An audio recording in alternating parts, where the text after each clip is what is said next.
दिए सत्य के निशानी पूरा दुनिया मचागेगा। तोड़ दिए सत्य के निशानी पूरा दुनिया मचागेगा।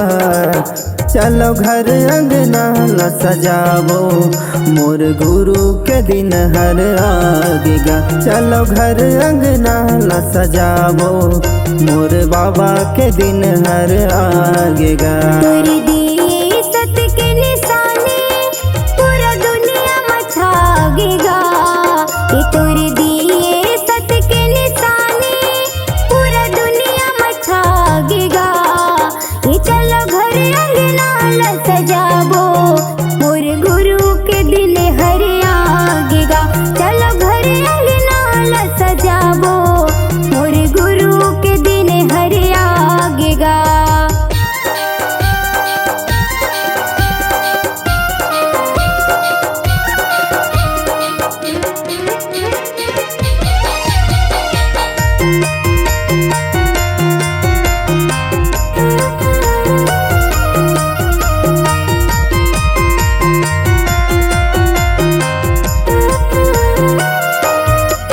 ये 18 दिसंबर गुरु जयंती आथेगा। दुनिया में बाबा सबके ध्वजा लहराथेगा। सबो दिन दुखिया गुरु चरण में जाथेगा। मन के मनौती बाबा पूरा हो जाथेगा।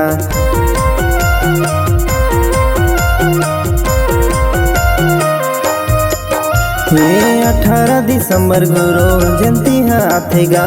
दुनिया में बाबा सबके ध्वजा लहराथेगा। सबो दिन दुखिया गुरु चरण में जाथेगा। मन के मनौती बाबा पूरा हो जाथेगा। मन के मनौती बाबा पूरा हो जाथे। गुरु दिए सत्य के निशानी पूरा दुनिया मचागेगा।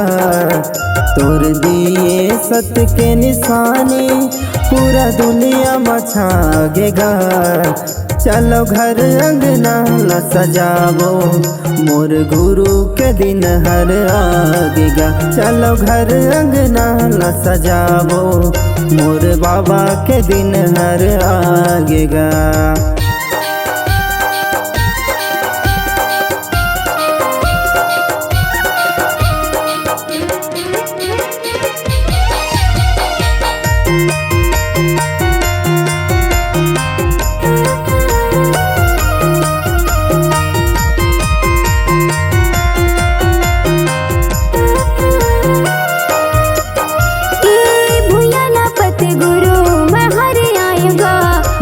सुपारी पान बहु चढ़ाएगा। तोरे चरण माया के माथे नवाएगा। दर्शन ला बाबा तोर महू भपाएगा।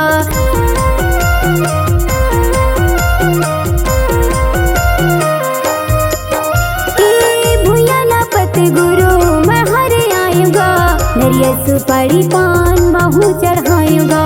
तोरे चरण माया के माथे नवाएगा। दर्शन ला बाबा तोर महू भपाएगा। दर्शन ला बाबा तोर महू भपाएगा। गुरु दिए सत्य के निशानी पूरा दुनिया मचागेगा। ये तोरे दिए सत्य के निशानी पूरा दुनिया मचागेगा। ये चलो घर अंगना ला सजावो मोर गुरु के दिन हर आगेगा। चलो घर अंगना ला सजावो मोर गुरु के दिन हर आगेगा। चलो घर अंगना ला सजावो मोर गुरु के दिन हर आगेगा। चलो घर अंगना ला सजावो मोर गुरु के दिन हर आगेगा। मोर बाबा के दिन हर आगेगा। मोर गुरु के दिन हर आगेगा। मोर बाबा के दिन हर आगेगा। संगवारी हो नवा नवा गाना सुने बर और देखे बर हमर दीप म्यूजिक चैनल ला लाइक शेयर सब्सक्राइब करे बर बिल्कुल झन भुला हो। और नवा अपडेट पाए बर घंटी के बटन ला जरूर दबा।